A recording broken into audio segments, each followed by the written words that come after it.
Adam Levine played numerous of pranks on his The Voice co-star Blake Shelton throughout the years. The leader of Maroon 5 is no stranger to practical jokes and isn't scared to go too far. See some of Levine's most entertaining practical tricks on Shelton to date. Levine admitted that he pulled a practical prank that was a lot more expensive than he wanted to acknowledge during an appearance on Jimmy Kimmel Live in 2018. In 2013, Levine was dubbed the sexiest man alive by People magazine. He appeared on Kimmel standing in front of a towering version of the cover. The enormous cover was framed by Levine and brought to Shelton's Oklahoma home, where the country music artist hung it in his barn. Shelton would then go on to clinch People's title of Sexiest Man Alive 2 years later. In 2014, Levine perpetrated a very dirty joke on his co-star. Shelton tweeted Levine's phone number. Levine left a huge repulsive mess for the country music musician to clean up in an attempt to return the favor. He commanded 2 bulldozers to deposit tons of cow dung on Shelton's truck. The gleaming red truck was quickly plastered in the excrement, with Levine underlining that it was feces of animals. Levine was charged in 2013 with undermining Shelton in an early The Voice Season 5 audition. When he attempted to turn around to exhibit interest in a participant, Shelton was unable to. His chair malfunctioned and went the wrong way, causing laughter from his colleagues' judges. He quickly accused Levine of messing with the chair. Levine laughed in response to Shelton's failure to turn the right direction, cynically reveling in his frenemy's predicament. After experiencing the brunt of his co-star's foolish pranks and practical jokes, Shelton decided to flip the book on Levine. After Levine's girlfriend disclosed that she wanted a teacup pig as a pet, the country singer pushed him into giving him $5,000 to purchase the animal.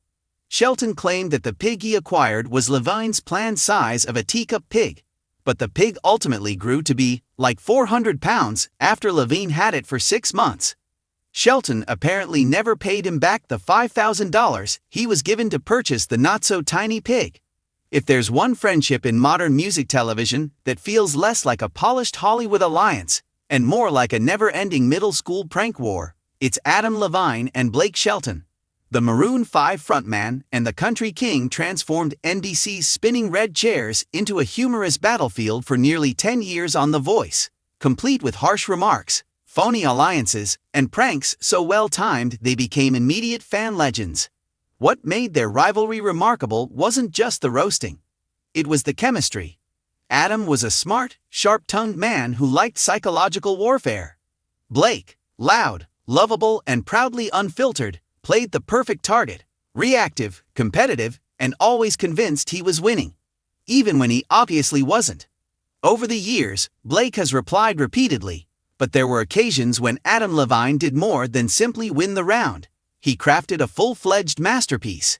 These weren't throwaway jokes. These were skillfully designed and perfectly timed chef's kiss pranks. Here are 4 instances in which Blake Shelton was completely duped by Adam Levine, and as a result, he lived rent-free in his imagination. 1. The Pigate Incident. When Blake's farm fantasy was turned against him by Adam, Blake Shelton loves to tell the world he's a country boy at heart. Oklahoma roots, boots on the ground, dirt road pride. He wore it like a badge of honor on The Voice. And Adam Levine? Oh, he noticed. During one memorable season, Adam decided to go all the way in on Blake's rustic persona and then weaponize it. Without warning, Blake stepped on stage to see a genuine pig waiting for him in his dressing room. Not a prop, not a plush toy. A real, oinking, authentic pig.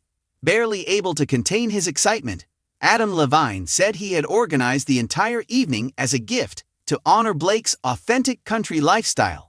He even framed it as thoughtful, claiming he wanted Blake to feel at home. Blake's response was crucial. At first, he laughed. Then he knew Adam wasn't joking.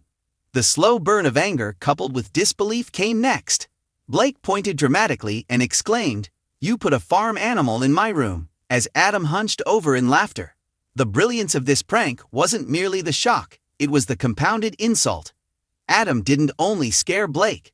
His entire brand was indirectly disparaged. Country boy. Excellent. This is livestock. Fans lost it. According to accounts, crew members found it impossible to keep together. And Blake? He never trusted Adam with animals or confined spaces again. Adam 1, Blake 0, 2. The fake compliment that destroyed Blake's confidence. Adam Levine wasn't always successful. Sometimes his most destructive pranks were quiet, psychological, surgical. Case in point, the phony praise fraud. Adam quickly modified his technique while the voice was being taped. Instead of denouncing Blake, he applauded him. Lavishly. He praised Blake's attire, his coaching strategy, his hair too. Blake was dubious at first, then flattered, then bewildered. Adam leaned in hard, telling Blake he'd been really impressed with his musical choices and that he might finally be evolving artistically.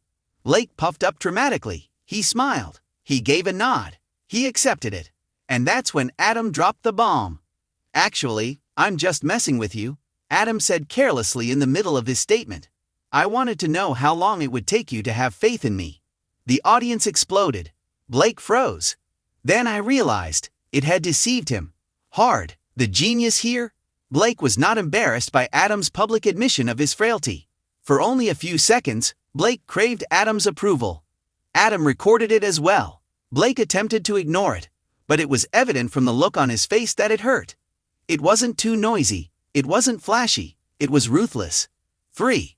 The Gwen Stefani chaos prank that crossed emotional lines. If you're trying to prank Blake Shelton, there's one golden rule. Gwen Stefani should never be involved. Adam Levine ignored that rule fully. Adam chose to take on the role of puppet master during the height of Blake and Gwen's romance. During a live broadcast, Adam gently hinted, on camera, that Gwen had privately concurred with one of Adam's complaints regarding Blake's coaching. It was delicate, dangerous, excellent. Adam replied, "Gwen and I were talking earlier, and she actually said," in an aside-like tone, and Blake turned his head. He immediately felt defensive and demanded, "What did she say?" Adam paused, smiled, then shook it off like nothing. Blake spiraled, "I'll tell you later." Blake continued to stare at Gwen during the entire event, trying to decode her replies.